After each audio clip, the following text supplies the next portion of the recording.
ప్రభునందు ప్రియమైనటువంటి సహోదరులారా, ఈ మధ్యాహ్న కాల సమయంలో దేవుని యొక్క వాక్యంను ధ్యానించేటువంటి గొప్ప సమయాన్ని దేవుడు మాకు అనుగ్రహించి ఉన్నందుకే దేవునికి ప్రభువైన యేసుక్రీస్తు వారి ద్వారా కృతజ్ఞతాస్తుతులు చెల్లిస్తూ చేరువచ్చినటువంటి మీ అందరికీ కూడాను క్రీస్తు వారి నామంలో ప్రత్యేకమైన శుభాతి వందనములు తెలియజేస్తూ ఉన్నాము. ప్రార్థించుకొని వాక్యంలోనికి మనం ప్రవేశించుదాము. ప్రార్థన. మహాకృపకు కారణభూతుడా, పరిశుద్ధుడా, మా గొప్ప తండ్రి, మీ కృపా బాహుళత చేత నాయన మేము ఈ సమయంలో మీ వాక్యమును ధ్యానించబోతున్నాము తండ్రి. ఇట్టి గొప్ప బాధ్యతను మాకు ఇచ్చి ఉన్నందులకై మీకు కృతజ్ఞతాస్తుతులు స్తోత్రములు మీ కుమారునామములో చెల్లిస్తూ తండ్రి, ఈ సమయంలో చెప్పుకోబోతున్నటువంటి ఈ వాక్యము మీకు తెలిసి ఉండగా మీకు ఆత్మ మాకు తోడుగా ఉంచి ఆ వాక్యమును ఎలాగా ప్రారంభించాలో, ఎలాగా వివరించాలో, ఏ వచనాలను తండ్రి మేము తీసుకుని మాట్లాడాలో వీటన్నిటికి కావలసినటువంటి మీకు ఆత్మీయ సహాయతను తోడుగా ఉంచి జ్ఞాపక శక్తిని, వాక్శక్తిని, వివరించే విధానం నేర్పించి వాక్యాన్ని ప్రభు మేమందరము గ్రహించి పరిశీలించి మాలో లోపాలుంటే సరిదిద్దుకొని లోపము లేకుండా జీవించడానికి గొప్ప బాధ్యతను మాకు ప్రసాదింపచేసి మీరు మహిమ పొందుకోమని క్రీస్తు వారి నామంలో ఈ మనవులన్నీ సమర్పించి అడిగి వేడుకుంటున్నాము తండ్రి, ఆమేన్. గమనించండి ప్రియ సహోదరులారా, ఈ సమయంలో మనం మాట్లాడుకునేటువంటి అంశం ఏమిటి అంటే, క్రైస్తవులు యుద్ధము చేయవచ్చా, ఎవరితో చేయాలి, ఎలా చేయాలి? దేవుని గ్రంథం నుండి మనము పరిశీలన చేసుకుందాం. క్రైస్తవులు అనగా ఎవరో గత పాఠంలో మనం నేర్చుకున్నాం. వారు యుద్ధము తప్పకుండా చేయాలి. ఒక సైనికుడు యుద్ధానికి వెళ్ళి శత్రువుతో యుద్ధము చేయకుండా ఉన్నట్లయితే సైనికుని దండులో చేర్చుకున్న దళానికి ఎంత నష్టమో, క్రైస్తవుడు కూడా యుద్ధము చేయకపోతే క్రీస్తుకు అంతే నష్టం జరుగుతుంది. టోటల్గా దేవునికి అంతే నష్టం జరుగుతుంది. కాబట్టి క్రైస్తవుడు అనే ప్రతి ఒక్కరూ కూడాను యుద్ధము తప్పకుండా చేయాలి. దీన్ని గురించినటువంటి వచనాలు మనం ఒకసారి జ్ఞాపకం చేసుకుందాం. తిమోతి రాసిన 2వ పత్రిక 2వ అధ్యాయము 3వ వచనం నుండి చదువుకుందాము. క్రీస్తు యేసు యొక్క మంచి సైనికుని వలె నాతో కూడా శ్రమను అనుభవించుము. సైనికుడెవడును యుద్ధమునకు పోవునప్పుడు తన్ను దండులో చేర్చుకున్న వారిని సంతోషపెట్టవలెనని ఈ జీవన వ్యాపారములలో చిక్కుకొనడు. చాలండి. ఇక్కడ ఏం చెప్తున్నాడంటే, సైనికుడు అనేటువంటి ప్రతి ఒక్కరు తన దండులో చేర్చుకున్న వానికి సంతోషము కలిగించాలి అన్న ఉద్దేశము కలిగి ఉండాలి. సంతోషము కలిగించాలి అంటే శత్రువుతో యుద్ధము తప్పనిసరిగా చేయాలి. ఒక క్రైస్తవునికి శత్రువు ఎవరై అంటే అపవాది. ఒక క్రైస్తవునికి శత్రువు ఎవరు అంటే అపవాది. మీ విరోధి అయిన అపవాది అనే పదాన్ని మనం చూస్తూ ఉంటాం. పేతురు రాసిన మొదటి పత్రిక 5వ అధ్యాయము 8వ వచనం చూసినప్పుడు, దుర్బలమైన బుద్ధి గలవారై చదవండి. మెలుగుగా ఉండిడి. ఈ విరోధి అయిన అపవాది గర్జించే సింహం వలె ఎవరిని మృంగుదనా అని వెతుకుచూ తిరుగుచున్నాడు. చాలండి. ఇక్కడ మనం ఏం చూస్తున్నామంటే, మన విరోధి ఎవరో తెలుసుకుంటున్నాం. మన విరోధి అపవాది. అపవాది ఎవరు మృంగుదామా అని వెతుకుతూ తిరుగుచూ ఉన్నాడు. అంటే ఒక చోటే ఉండి చూడట్లేదు. ఒక చోటే ఉండి చూసాడంటే కొంత భాగమే కనబడుతుంటది. వెతుకుతూ తిరుగుతూ ఉన్నాడు అంటే అనేక ప్రాంతాల్లో అనేక మంది కనబడుతుంటారు. అంటే అపవాది యొక్క ఆలోచన ఏంటంటే అనేకులను మృంగివేయాలి అన్న ఆలోచనతో అతడు తిరుగుతూ ఉన్నాడు. అతడే క్రైస్తవునకు విరోధి. లేదా శత్రువు. కాబట్టి క్రైస్తవుడు సాతానుతో యుద్ధము చేయాలి. దీనిని బట్టి యుద్ధము చేయవచ్చా? చేయొచ్చు. చేయవచ్చు కాదు, చెయ్యాలి. చెయ్యాలి అని చెప్పాలి. అంటే క్రైస్తవుడు అనేవాడు ప్రతి ఒక్కడు కూడా యుద్ధము నేర్చుకోవాలి తప్పనిసరి. అపవాది అనేవాడు మన కన్నుల ఎదురుగా కనిపిస్తున్నాడా? కనిపించట్లా. తాను మనకు కనిపించకుండా ఉన్నప్పుడు తనతో యుద్ధం చేయడం ఎలాగా? ఇప్పుడు చాలా సమస్య. ఒక వ్యక్తి మన కన్నుల ఎదురుగా ఉంటే అతడు ఎంత హైట్ ఉన్నాడో, ఎంత బలంగా ఉన్నాడో అది చూసి దాన్ని బట్టి మనం ఎలా చేయాలి అనేది మనకు అర్థమవుతుంది. కానీ అపవాది అనేవాడు మన ఎదురుగా లేడు, కానీ అతనితో మనం యుద్ధము చేయాలి. అతనితో యుద్ధము చేయాలి అంటే అపవాది యొక్క బాణములు ఏంటో మనం తెలుసుకోవాలి. అపవాది యొక్క బాణములు ఏంటో, అపవాది యొక్క ఆలోచనలు ఏంటో, అపవాది యొక్క శక్తి ఎంతో మనం తెలుసుకుంటే అపవాదితో యుద్ధము చేయటం మనకు అర్థమవుతుంది. అంటే మూడో ప్రశ్న కూడా ఇందులో ఎంటర్ అవుతుంది. ఎలా చేయాలి అనేటువంటిది మనకు అర్థం కావాలి అంటే అపవాది యొక్క బాణములు, అపవాది యొక్క తంత్రములు, అపవాది వేసేటువంటి ఆ యొక్క ఆలోచనలన్నీ కూడాను మనం తెలుసుకున్న వారమై ఉండాలి. అపవాది యొక్క తంత్రాలను తెలుసుకుందాం. ఎఫెసీయులకు రాసిన పత్రిక 6వ అధ్యాయం 11వ వచనం నుండి చదువుకుందాం. మీరు అపవాది తంత్రములను ఎదిరించుటకు శక్తిమంతులగునట్లు దేవుడిచ్చు సర్వాంగ కవచమును ధరించుకొనుడి. ఎలయనగా మనము పోరాడునది శరీరులతో కాదు గాని ప్రధానులతోనూ అధికారులతోనూ ప్రస్తుత అంధకార సంబంధముల లోకనాథులతోనూ ఆకాశ మండలమందున్న దురాత్మల సమూహములతోనూ పోరాడుచున్నాము. ఇక్కడ మనం ఏం చూస్తున్నాము అంటే అపవాది మన మీద యుద్ధము చేయడానికి లేదా మనం మృంగివేయడానికి అతడు ఉపయోగిస్తున్నటువంటి ఆయుధాలేంటో ఇక్కడ చెప్పబడుతుంది. ఏమని చెప్పబడుతున్నాయి అంటే మనము పోరాడున్నది శరీరులతో కాదు అనగా అర్థం ఏంటి? రక్త మాంసములు కలిగిన వారితో కాదు. మరి ఎవరితో పోరాడుతున్నాము? అధికారులతో, ప్రధానతులతో, ఆకాశ మండలమందున్నటువంటి దురాత్మల సమూహముతో మనం పోరాడుతున్నాం. అంధకార సంబంధులకు లోకనాథులతో అనగా వీరు ప్రధానులు, వీరు అధికారులు, అలాగే ఆకాశ మండలమందున్నటువంటి సమూహము. అంటే ఒకరు కాదు, అనేక మంది ఉన్నారు. వారు భూమి మీద ఉంటున్నారు, కానీ మనకు కనిపించట్లేదు.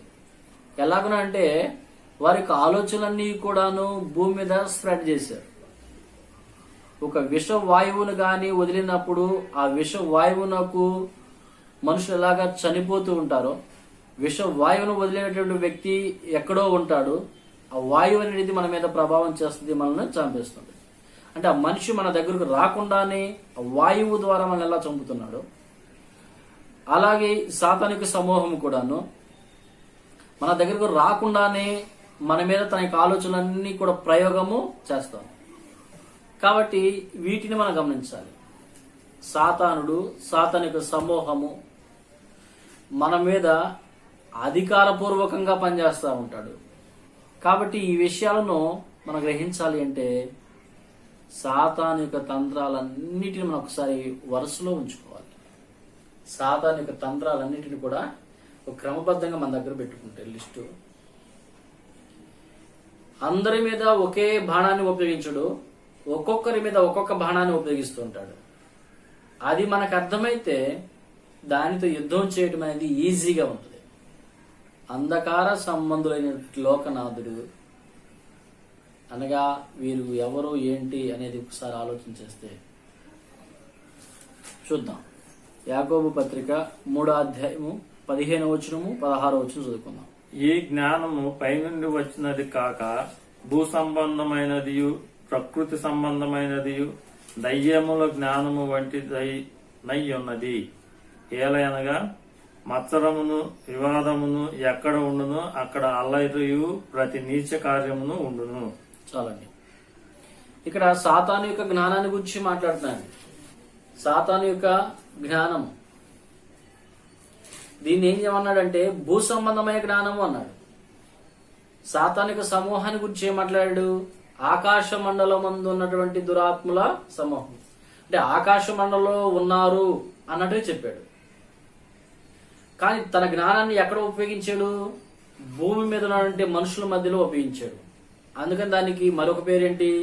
భూ సంబంధమైన జ్ఞానం, ప్రకృతి సంబంధమైన దయ్యముల జ్ఞానం, దయ్యాల యొక్క జ్ఞానం ఇది. కానీ దానికి దయ్యాల జ్ఞానం అని పెట్టి వదిలేసేయలేదు. దీని ఏం చేశాడంటే భూ సంబంధమైన జ్ఞానము, అంటే తన యొక్క జ్ఞానము భూమిలో ఏమైందంటే ఇమిడిపోయి ఉంది. ఇమిడిపోయినటువంటి ఈ జ్ఞానాన్ని మనం ఎలా గుర్తించాలి అంటే అల్లరి జరుగుతున్న చోట సాతాను యొక్క జ్ఞానము పనిచేస్తుంది, దేవుని జ్ఞానం కాదది. రెండవది మత్సరము అనగా చెడ్డ కండ్లు అన్నాడు మార్కు సువార్త 7:21 నుండి చదివినప్పుడు. మత్సరం అనగా చెడు కండ్లు అన్నాడు. అంటే చెడు ఆలోచనలు, చెడు చూపులు, చెడుగా నేను ఆలోచన చేస్తా ఉన్నాను అంటే నాలోనికి ఎవరు వచ్చేసారు? సాతాను జ్ఞానం వచ్చేసింది, ఆల్రెడీ ప్రవేశించేసింది. సాతాను యొక్క జ్ఞానము నాలోనికి వచ్చేసింది. సాతాను యొక్క జ్ఞానము నాలోనికి వచ్చింది అంటే సాతానుడు నాలోకి వచ్చేసాడు. సాతానుడు నాలోనికి వచ్చేసాడు అంటే నేను సాతానికి వశమైపోయాను. దేవుని వశం నుండి సాతాను వశమైపోతున్నాను. అంటే నేను ఇప్పుడు దాన్ని జయించాలి అంటే చెడు ఆలోచన నాలోనికి వస్తుంది అంటేనే సాతానుడు నా మీద ఒక బాణాన్ని వేసాడు అని నేను గ్రహించాలి. అది గ్రహించినప్పుడే ఆ చెడు ఆలోచన నాలోనికి రాకుండా, ఒకవేళ వచ్చిన దాన్ని వెంటనే విసర్జించుకొని జీవించడానికి అవకాశం ఉంటుంది. ప్రతి నీచ కార్యము అన్నాడు. ప్రతి నీచ కార్యము అంటే ఇది చూడటానికి అసహ్యమైనది, వినటానికి అసహ్యమైనది, అది ఇది మనం చెయ్యకూడదు అనేటువంటిది ఏదైతే ఉంటుందో అది చేసే వారందరూ కూడా సాతాను యొక్క జ్ఞానంతో నింపబడిన వారే. అని ఈ పని నువ్వెలా చేసావు? అసలు చేసేటప్పుడు నీకు బుద్ధి ఎట్టలేదు అంటాం. లేదు, ఎందుకు లేదంటే అతనిలో సాతాను యొక్క జ్ఞానం ప్రవేశించింది కాబట్టి మంచి బుద్ధి అనేది పక్కకు వెళ్ళిపోయింది. అంటే ఆ వ్యక్తి సాతాను యొక్క వశంలోనికి వెళ్ళిపోయాడు. మంచి కార్యం ఏదో గమనించి చెడు కార్యం ఏదో గమనించి చెడు కార్యాలకు దూరంగా ఉండటమే సాతానుతో యుద్ధము చేయటం, మన విరోధితో యుద్ధము చేయటం. కాబట్టి సాతాను యొక్క తంత్రాలను మనం గ్రహించాలి అంటే అల్లరి అనేటువంటిది, చెడు ఆలోచనలు లేదా చెడు చూపులు అనేటివి, చెడు కార్యములు అనేటివి, ప్రతి నీచ కార్యము, ఇవన్నీ యొక్క సాతాను యొక్క ఆలోచనలు ఉన్నాయి.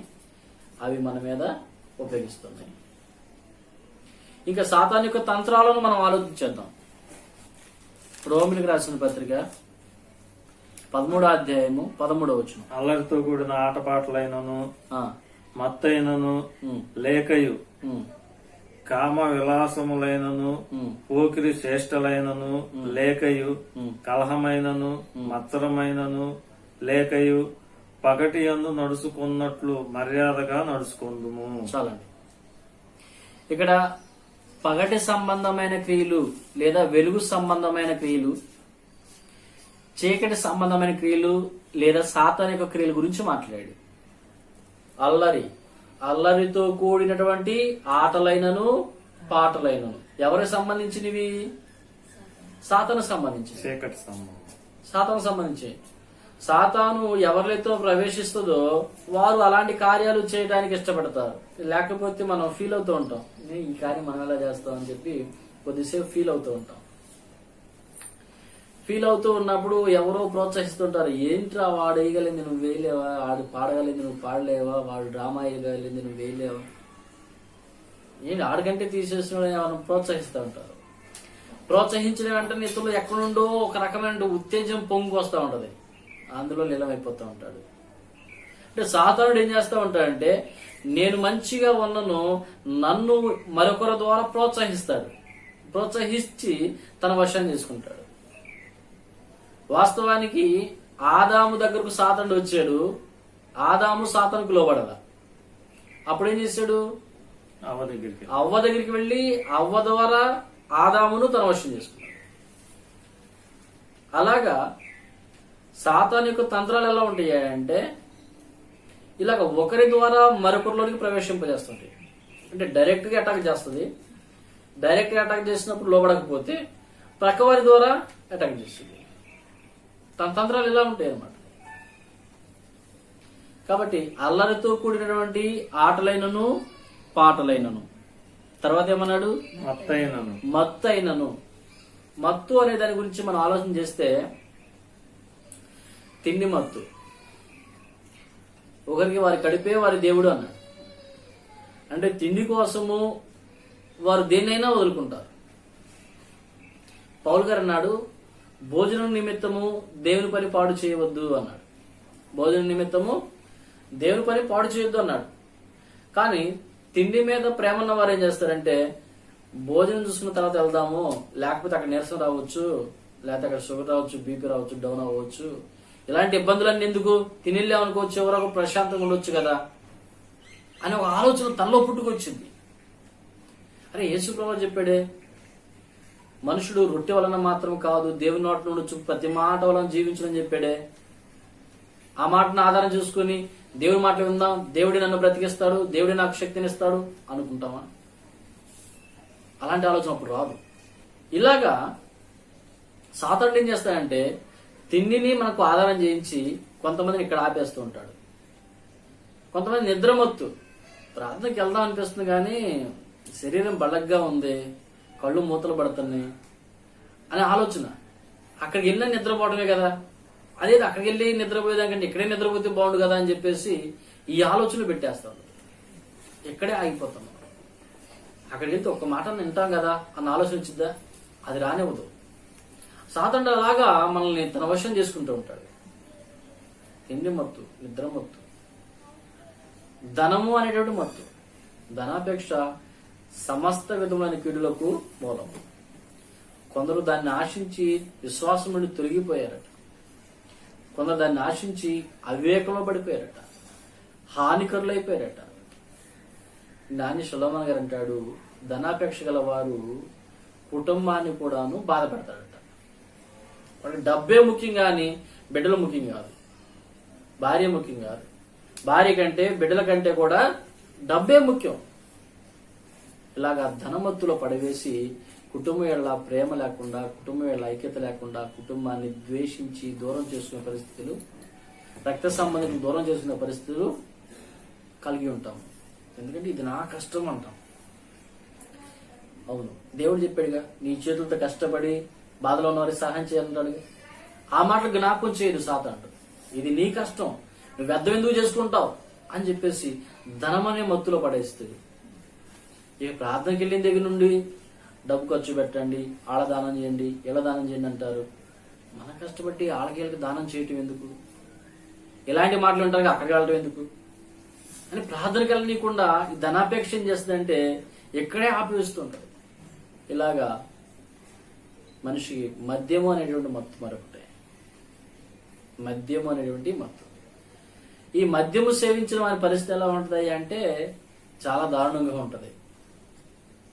జ్ఞాని సొలొమోను గారు తెలియజేస్తూ ఉంటాడు. సామెతల గ్రంథం 23వ అధ్యాయం 29వ వచనం నుండి చూసినప్పుడు, మద్యం అనేటువంటిది గిన్నెలో తళతళలాడుతూ ఉంటదట, అది చూడగానే మనిషిని ఆకర్షించినట్టు ఉంటుందట. 29వ వచనం ఉంది, 23వ అధ్యాయము 29వ వచనం ఉంది. ఎవరికి శ్రమ, ఎవరికి శ్రమ, ఎవరికి దుఃఖము, ఎవరికి దుఃఖము, ఎవరికి జగడములు, ఎవరికి జగడములు, ఎవరికి చింత, ఎవరికి చింత, ఎవరికి హేతువు లేని గాయములు, ఎవరికి మంద దృష్టి, ద్రాక్షారసంతో ప్రొద్దు పూచువానికే కదా, కలిపిన ద్రాక్షారసము రుచి చేరువానికే కదా. ద్రాక్షారసం మిక్కిలి ఎర్రబడగను, ఎర్రబడగను, గిన్నెలో తళతళలాడుగను. త్రాగుటకు రుచిగా నుండగను, దాని వైపు చూడకము. పిమ్మట అది సర్పం వలె కరుసును, కట్లపాము వలె కాటు వేయను. విపరీతమైనవి నీ కన్నులకు కనబడును. నీవు వెర్రి మాటలు పలుకుదువు. నీవు నడి సముద్రమున పడుకును వాను వలె నుందువు. చాలా ఇక్కడ ఏం చెప్తున్నాడంటే మద్యమును సేవించిన వాని యొక్క పరిస్థితిని చెప్తున్నాడు.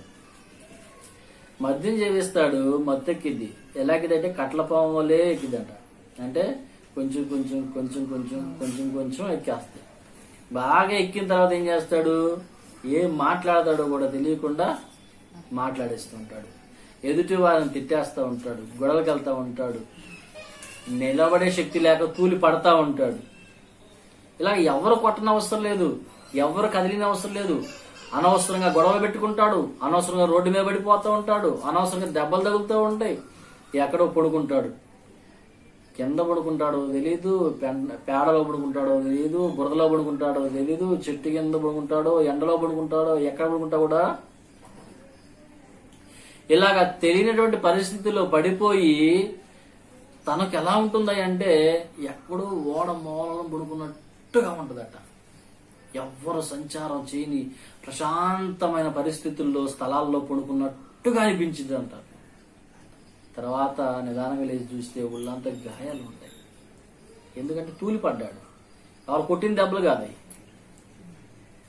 అంటే మత్తు అనేటువంటిది ఎంత హీనస్థితి దిగజారుస్తుంది. అవమానం పొందుకుంటున్నాడు, కష్టార్జితం వ్యర్థం చేసుకుంటున్నాడు, కుటుంబాన్ని దిగదార్చుకుంటున్నాడు, వృద్ధి చేసుకోలేకపోతున్నాడు. మత్తు, ఇలాంటి మత్తులో కొంతమంది పడేస్తూ ఉంటారు సాతాను. తినటానికి తిండి లేకపోయినా బాధపడ్డు గాని, తాగటానికి లేకపోతే మాత్రం బాధపడతాడు. దానికోసం కాళ్ళు గడ్డలని పట్టుకుంటాడు ఎవరినైనా. ఇంట్లో లేవని చెప్పేసి ఎవరిని అడగడం మళ్ళీ ఆ వ్యక్తి. అంటే కొంతమంది ఇలాగా దాని వశంలో పడిపోయారు.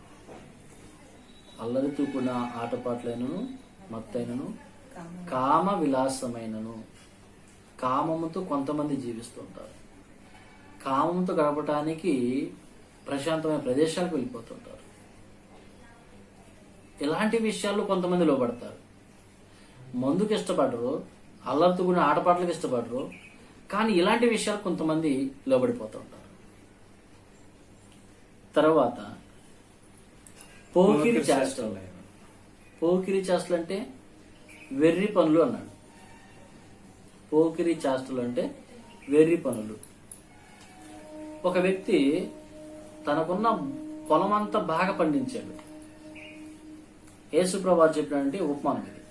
ఒక వ్యక్తికి పొలం ఉంది, పొలాన్ని బాగా పండించాడు, పంట కూడా సమృద్ధిగా పండింది. ఆ పంట అంతటిని దాయటానికి తనకున్నటువంటి కొట్లు చాలక ఉన్న వాటిని పడగొట్టి పెద్దవి కట్టించి వచ్చిన పంట అంతా దానిలో దాసేసి తను రాత్రి అనుకుంటున్నాడు.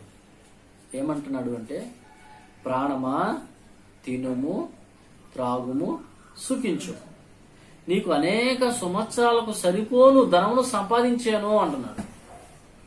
అప్పుడు యేసుప్రభు వారు ఒక మాట అంటున్నాడు, వెర్రివాడా, ఈ రాత్రి నీ ప్రాణం అడుగుచున్నారు, సంపాదించిన ఎవరెవగును అన్నాడు.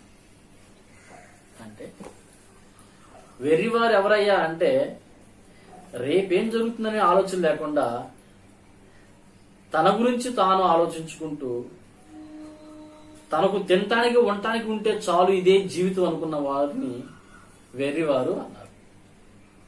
నేటి దినాల్లో కూడా కొంతమంది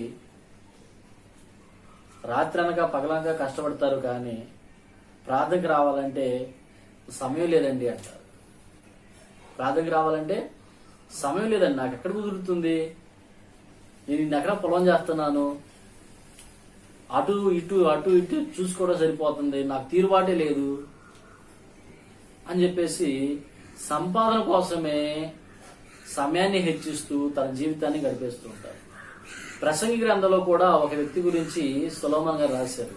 ఏమని రాశాడు అంటే, ఒక వ్యక్తికి 100 మంది కుమారులు ఉన్నారట, 2000 సంవత్సరాలు బతికాడట. ఇన్ని సంవత్సరాలు కూడా సుఖమంటూ ఏమిటో ఎరగకనే జీవించాడట. 100 మంది కొడుకులు కానీ 2000 సంవత్సరాలు జీవించి సుఖమంటూ ఏమిటో ఎరగక జీవించాడట. చనిపోయిన తర్వాత తగిన రీతిని కూడా సమాధి చేయబడలేదట. అతనికంటే అప్పుడే పుట్టి పడిపోయిన పిండము గతి మేలు కదా అన్నాడు. అంటే ఒక వ్యక్తి భూమి మీద ఎందుకు పుట్టాడో అర్థం చేసుకోక, దేవుని గురించి ఆలోచన చేయక, తాను తన సంపాదన కోసమే బ్రతుకుతూ ఉంటాడు, తాను తన కుటుంబం కోసమే బ్రతుకుతూ ఉంటాడు, తాను తన ఉద్యోగం కోసమే బ్రతుకుతూ ఉంటాడు. ఇలాగ జీవించే వారందరూ కూడాను ముందు భవిష్యత్తు తెలియని వారు, దేవుని గురించి తెలియనట్టు వారు. ఇలాంటి వారందరూ కూడా వెర్రివారు, పోకిరి వారు అని చెప్పాలి. వాక్య ప్రకారంగా పోకిరి వారు అంటే వెర్రివారు. ఇంకో మాట, పోకిరి వారు అంటే జీవపు డంబం కలిగిన వారు. వారి గురించి వారు గొప్పలు చెప్పుకుంటూ ఉంటారు.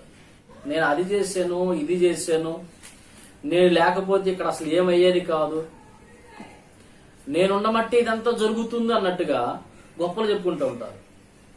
దావీదు గారు అయితే దేవాలయం కట్టడానికి 6,000 మణుగుల బంగారాన్ని, 14,000 మణుగుల వెండిని ఇచ్చి, దేవుడు నాకు ఇచ్చిన దానిలో నేను దేవునికి కొంత ఇచ్చాను అన్నాడు.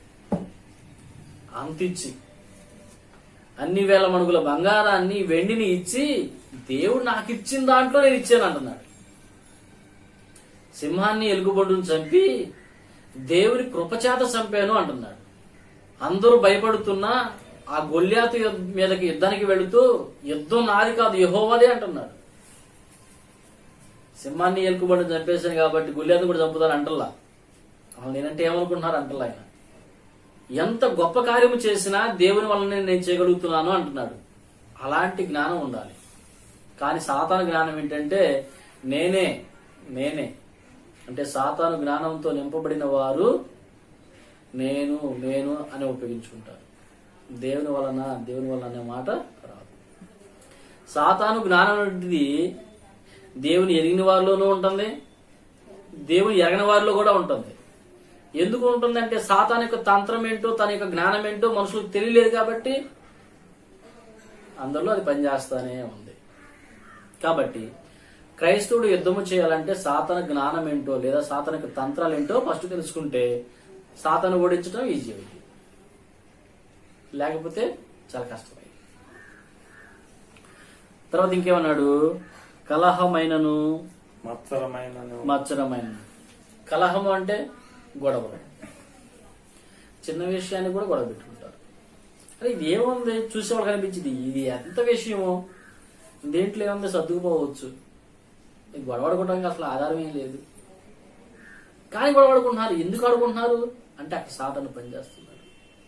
సాతానుడు ఎక్కడైతే పనిచేస్తూ ఉంటాడో అక్కడ చిన్న విషయానికి గొడవ జరిగింది, పెద్ద విషయానికి గొడవ జరిగింది. యేసు ప్రభువుని వాడు వీడు అంటేనే ఆయన గొడవాడలేదు, పౌలు గారిని పేడలాంటి వాడు అంటేనే గొడవడలేదు. ఎందుకని అక్కడ గొడవ ఆడేడా సాతాను చోటు ఇచ్చినట్టే. అందుకని వాళ్ళు అర్థం చేస్తున్నారు కాబట్టి గొడవలు ఆడకుండా సైలెంట్ గా తగ్గిపోయి ఉండాలి. కనుక సాతాను బలం అక్కడ పనిచేయదు. అలాగే మనం కూడా గమనించవలసిన విషయం ఏంటంటే ఒకవేళ సమస్యలు అనేవి ఉండవచ్చు, కానీ గొడవ అనేటువంటిది మనం పెంచుకున్నాము అంటే సాతాను జ్ఞానం అక్కడ పనిచేస్తుందని గమనించాలి. మత్సరం గురించి నా చెప్పుకున్నాం.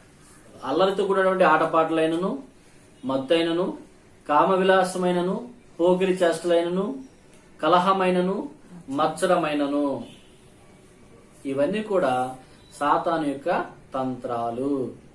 తర్వాత సాతాను యొక్క తంత్రాలు గలతీయులకు రాసినటువంటి పత్రిక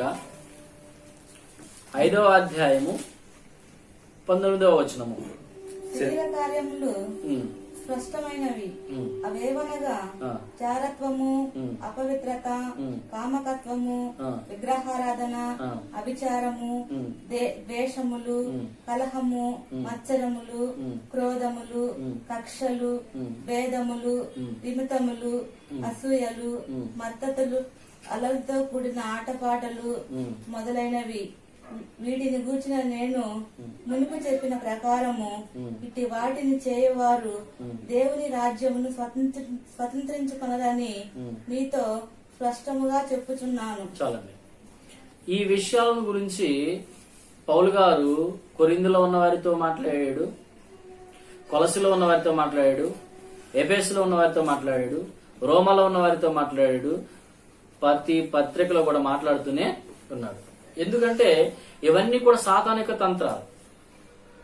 వీటిని గాని మనం గ్రహించక వీటిలో ఏ ఒక్కటి అలవర్చుకున్నా మనము సాతానుని మన హృదయాల్లో చేర్చుకున్న వారమై ఉంటున్నాము, అనగా సాతాను వశమై ఉంటున్నాము. క్రైస్తవుడు వాడు సాతాన్ని చేర్చుకోవడం కాదు, సాతాన్ని జయించాలి. సాతానును జయించాలి అంటే ఈ విషయాలన్నిటి కూడా గ్రహించిన వారమై ఉండాలి. మనలో కక్షలు అనేటివి లేకుండా ఉండాలి, క్రోధము అనేటువంటిది లేకుండా ఉండాలి, అసూయలు అనేటివి లేకుండా ఉండాలి. అంటే ప్రతి ఒక్క చిన్న విషయాన్ని కూడా గమనించిన వారమై ఉండాలి. మరొక విషయం ఏంటంటే సాతానుడు వీటన్నిటిని ఒకే వ్యక్తి మీద ఉపయోగించడు. ఎవరు ఏ విషయానికి లోబడతారో ఆ వ్యక్తులు ఆ విషయాన్ని మాత్రమే ప్రయోగం చేస్తుంటారు. మనమైతే లోకపరంగా యుద్ధం చేసేటప్పుడు సైనికుడు అందరికీ ఒకే బుల్లెట్ వాడుతూ ఉంటాడు. కానీ ఇక్కడ సాతానుడు అలా కాదు. నా వీక్నెస్ ఏంటో గమనించి నేను ధనాపేక్షలో పడతానా దాన్ని ఉపయోగిస్తాడు, లేదా నేను అల్లర్లో లోపడతానా ఆ విషయాలు నా దగ్గర తీసుకొస్తాడు, లేదా నేను పోకిరి మాటల్లో పడిపోతానా ఆ విషయాలు ఆ సందర్భాలు నా దగ్గర తీసుకొస్తూ ఉంటాడు. అలాగే ఎవరు దేనిలో అయితే పడిపోతా ఉంటారో దాని దగ్గరికే తీసుకొస్తూ ఉంటాడు, దానినే మన దగ్గర తీసుకొస్తూ ఉంటాడు. అలా దాన్ని మన ఎదురుగా ఉంచుతాడు, దానిలో మనం పడిపోతూ ఉంటాం. అయితే క్రైస్తవుడు దీనితో యుద్ధం చేయాలి. నా దగ్గర మందు తాగటం అనేది ఎదురుగా ఉంది. ఈ మందును తాగకుండా ఉంటే నేను అపవాదిని ఎదిరించిన వాడినై ఉంటాను, అపవాదిని యుద్ధంలో గెలిచిన వాడినై ఉంటాను. నా ఎదురుగా ధనం అనేది ఉంది. ఈ ధనం అనేది దానిని నేను జయించినట్లయితే, అనగా దీని మీద ఆశ పెట్టుకోకుండా దాన్ని విసర్జించుకున్నట్లయితే నేను అపవాదిని జయించిన వాడినై ఉంటాను. నా ఎదురుగా తిండి ఉంది, మంచి భోజనం ఉంది. దీనివల్ల నేను దేవునికి దూరం అయ్యే పరిస్థితి సమయం ఉంది. దీన్ని తినకుండా పక్కనెట్టేసి నేను దేవునికి చోటు ఇచ్చిన వాడిని అయితే, దేవుని కార్యక్రమాలకు వెళ్ళిన వాడిని అయితే నేను సాతాన్ని జయించిన వాడిని ఉంటాను. నా ఎదురుగా గొడవలు జరుగుతున్నాయి, అది నాకు సంబంధించింది. నేను దీనిలో పాల్గొనకుండా నేను పక్కకు వచ్చేసినట్లయితే నేను అపవాదిని జయించిన వాడిని ఉంటాను. ఇలాగ కక్షలు, క్రోధాలు, అసూయలు ఇలాంటివి ఎన్నో ఉన్నాయి. ఒక్కొక్కటి నా కనులు ఎదురుగా వస్తూ ఉంటది. దీన్ని విసర్జించుకొని ముందుకు వెళ్ళిపోవాలి. అప్పుడు నేను సాతాన్ని జయించిన వాడిని అంటాను, నాకు యుద్ధంలో గెలిచిన వాడిని అంటాను. ఇలాంటి విజయాన్ని నేను పొందుకోవాలంటే నేను చేయవలసిన కార్యక్రమాలు ఏంటి? ఇప్పటివరకు మనం ఏం నేర్చుకున్నామంటే సాతానిక తంత్రాలను తెలుసుకున్నాం. వీటన్నింటినీ జయించాలి అంటే మనం చేయవలసింది ఏంటి? తిమోతి రాసినటువంటి 2వ పత్రిక 2వ అధ్యాయము 4వ వచనం. సైనికుడు ఎవడును యుద్ధమునకు పోవునప్పుడు తను దండులో చేర్చుకున్న వారిని సంతోష పెట్టవాలని ఈ జీవన వ్యాపారములలో చిక్కుకొనడు. చాలండి. ఈ జీవన వ్యాపారంలో చిక్కుకొనకూడదు. అంటే పని చేయాలి కదా, చెయ్యి. పనే జీవితంగా భావించకూడదు. జీవించాలి కాబట్టి పని చేయాలి. కొంతమంది ఉదాహరణకు వ్యవసాయం చేసేవారు ఉన్నారనుకోండి, నేను చేసేటువంటి పొలానికి ఇంకొకళ్ళు అడ్డుగా వచ్చారు, నాకంటే ఎక్కువ కౌలు ఇచ్చారు, దాన్ని వారు వశం చేసుకున్నారు. వాస్తవానికి ఎప్పుడు నుండో నేను చేస్తాను. ఇక్కడ నేను గొడవడటానికి అవకాశం ఉందా లేదా? నేను ఎప్పుడు నుండో దీని మీద ఆధారపడి జీవిస్తున్నాను, ఈ పని వేరే వాళ్ళు లాగేస్తున్నాడు, కాబట్టి నేను బ్రతికేది ఎట్లా అని గొడవడానికి అవకాశం ఉంది. అయితే ఇక్కడ ఏం చేయాలి? ఇదే నా జీవనం కాదు, దేవుడు నాకు మరొక జీవనాన్ని కలిగిస్తాడు అని చెప్పి దాన్ని విడిచిపెట్టేస్తాడు. దానికోసమే కాచుకొని దానికోసమే మనం ప్రయాసపడుతూ దాన్ని బట్టి ఎదుటి వారితో మనం వాదనాడాల్సిన అవసరత లేదు. పౌలు గారు రోమలో ఉన్న వారితో చెప్పాడు, ఉగ్రతకు చోటు ఇడి పగ తీర్చుట నా పని అన్నాడు. నువ్వెందుకు తొందరపడేది? దేవుడు నీకు ఇంకో పని చూపిస్తాడు, ఇది కాకపోతే ఇంకొకటి. సర్వలోకాన్ని ఏలుబడి చేసేది దేవుడు కాబట్టి ఆయనకు అప్పగించు మన బాధ్యత. రోమిలికి రాసినటువంటి పత్రిక 12వ అధ్యాయము 19వ వచనంలో, ప్రియులారా, మీకు మీరే పగ తీర్చుకొనక దేవుని ఉగ్రతకు చోటీయుడు, పగ తీర్చుట నా పని. చాలు. ఇక్కడ మనం చేయవలసిన పని అది.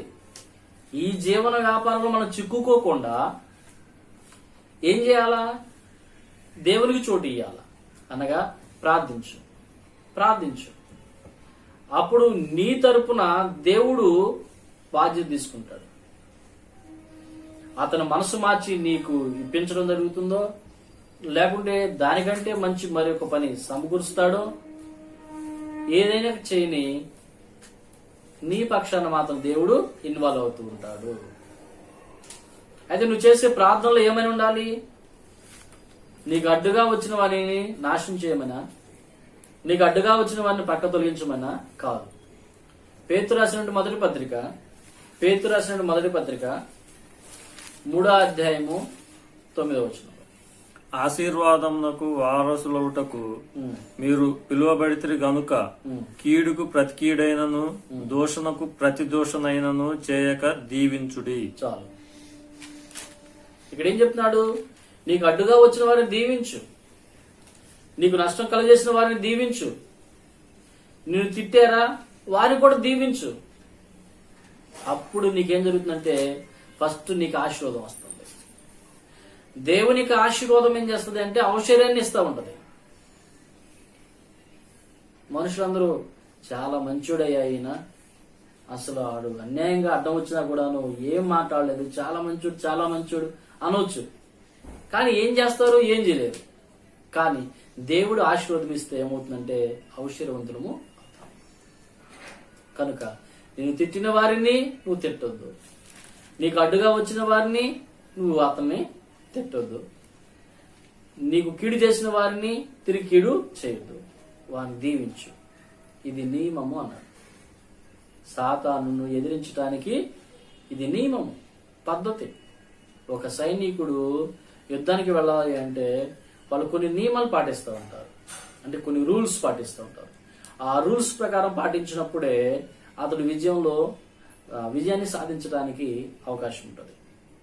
అలాగే ఈ విరోధి అయినటువంటి అపవాదితో కూడాను మనం యుద్ధంలో విజయం పొందాలి అంటే మనకు నియమం కావాలి. ఏంటి ఆ నియమం అంటే మనము ఈ జీవన వ్యాపారంలో చిక్కుకోకుండా ఉండాలి. రెండవది దేవునికి ప్రార్థించే వారముగా ఉండాలి. మూడవది దేవుని యొద్దకు వచ్చే వారముగా ఉండాలి. యాకోబు పత్రిక 4వ అధ్యాయం 7వ వచనం, కాబట్టి దేవునికి లోబడి ఉండుడి, అపవాదిని ఎదురించుడి, అప్పుడు వాడు మీ యొద్ద నుండి పారిపోవును. దేవుని యొద్దకు రండి, అప్పుడు ఆయన మీ యొద్దకు వచ్చును. చాలండి.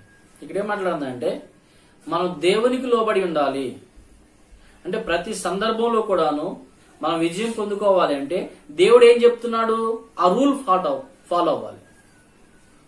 దేవునికి లోబడి ఉండండి, అపవాదిని ఎదిరించండి. దేవుని పక్కన పెట్టి మన శక్తి చేత అపవాదిని ఎదిరించాలి అంటే అది సాధ్యమయ్యేది కాదు. కాబట్టి మనం దేవుని యొద్దకు రావాలి. దేవుడు ప్రతి విధమైన సమస్య నుండి మనకు విజయాన్ని కలుగజేస్తాడు. ఒక సమస్య నుండి మనం విజయం పొందటం అంటే అపవాది మీద విజయం పొందటమే.